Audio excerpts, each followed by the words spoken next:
hemos enseñado las 14 fuentes existentes. Voy a poner para cerrar 2 minutos también de una Concordia muy bonita, aunque iremos otras mejores en una semana, en donde estará Vicente aquí conmigo. No sé cómo nos sentaremos, lo averiguaremos. Con estas mesas creo que cabemos los dos. Y solo me queda eso y mostrar la otra fuente, que es la que hemos encontrado repasando libros de 1700, de 1800 y de 1900, que es una ilustración a cargo de el mayor experto en arqueología romana en tiempos de Bach, más o menos de 1700 a mitad de siglo, un tal Francesco de Ficcoloni.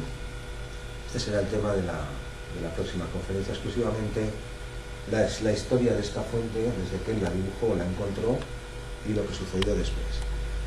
Pues era la máxima autoridad de Roma, dicho por sus contemporáneos. Llegaban antes las piezas que salían en las excavaciones, que en Roma, pues fíjate tú, de toda la vida están sacando cosas de Roma. Llegaban antes los hallazgos a él mismo que al propio Museo del Vaticano y, en fin, a los responsables de estas cosas. Era el mayor experto, la autoridad reconocida, etc.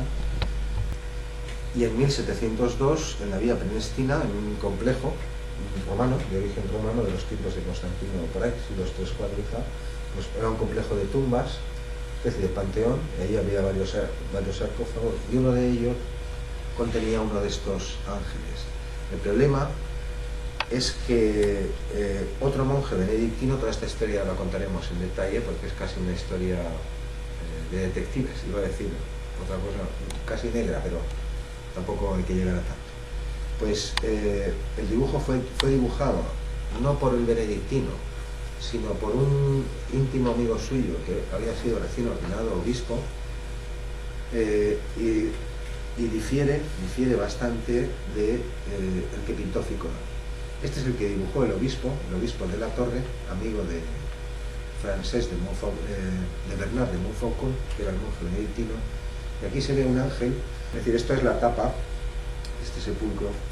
Aquí se ve un angelito, cupidos, hay que decir, no ángeles, en función de qué época nos situemos. Si nos situamos en una época cristiana, después de Constantino, podría ser, pero si no hay que decir cupidos. Pero está tocando una especie de cuerno curvado que se ve aquí, mientras que el dibujo original de Ficcoloni, que lo editó, es decir, cuando Ficcoloni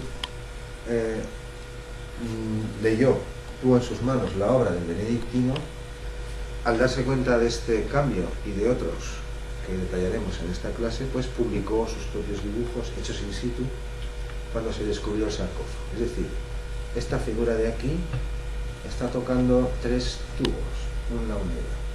El sarcófago es o bien de los tiempos de Constantino, según reconoce el propio obispo, 300 y pico, o bien incluso anterior, como sostiene Ficcoloni. El hecho cierto es que mientras que Ficcoloni dibujó un launera y se pasó toda su vida dibujando cosas de esta, pues nuestro amigo Bernard de Montfaucon, bueno, él no, el obispo, el amigo de nuestro amigo, dibujó un solo tubo y curvado. Y esta es la polémica. Y nosotros hemos propuesto que esta fuente, es decir, que hasta ahora se está diciendo en algunas publicaciones especializadas, pues que los dos se confundieron, que era difícil fiarse a veces de relieves poco preservados, etcétera, pero hasta donde sabemos, ya daremos todos los datos en la próxima conferencia y está a punto de salir publicado, pues hasta donde sabemos, y consta en documentos un siglo después incluso, pues el sarcófago acabó en la Biblioteca Vaticana y hasta allí vamos a irnos el año que viene, hasta Roma, a ver si nos dejan verlo y salimos de dudas, porque claro, este dibujo lo hace un obispo, que se acaba de ordenar obispo ese año, con prisas y con carreras, ya detallaremos todo.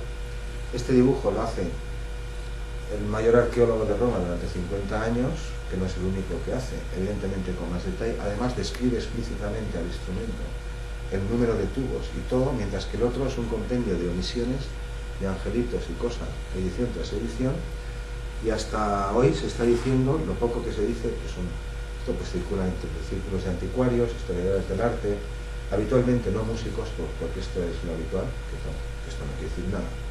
Es decir, se está diciendo como que el anticuario pues se pudo confundir, es decir, Ficcoloni, pero Ficcoloni era un experto en arqueología, era un buen dibujante, dicho por contemporáneos suyos. Todo lo que Francesco no podía proteger bajo techo, decía, porque no le cabía, porque se lo compraba a alguien o iba a otros destinos, lo preservaba con su pluma, eso decía.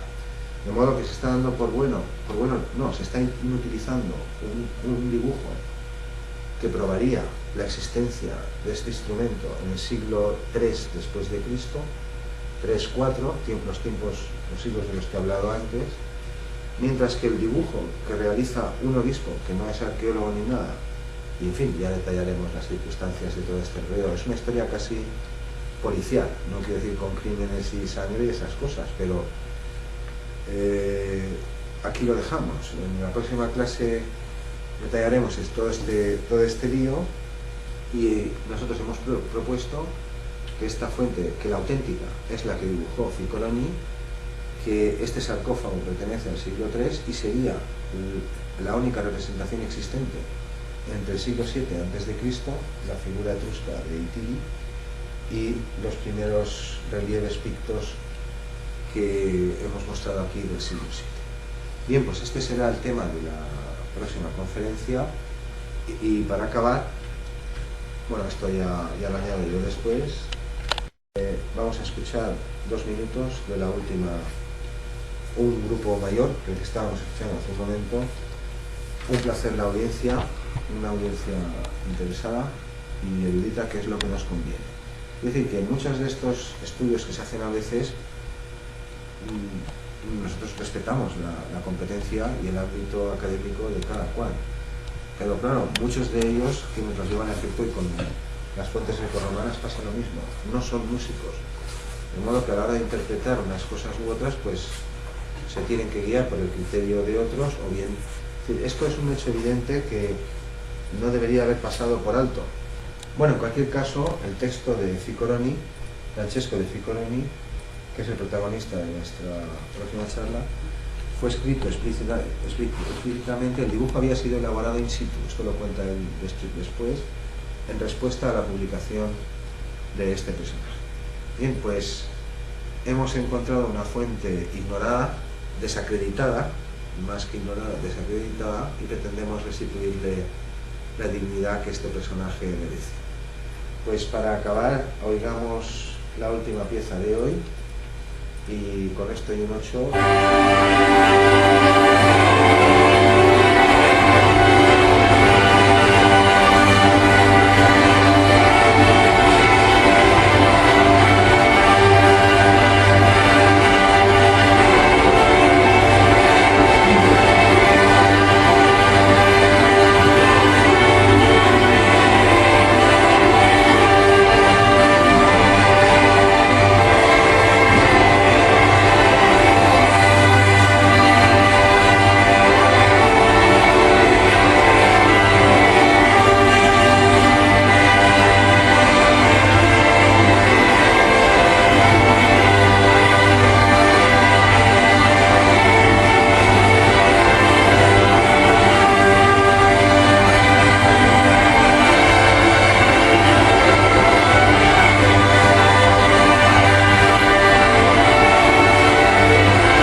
Johnny.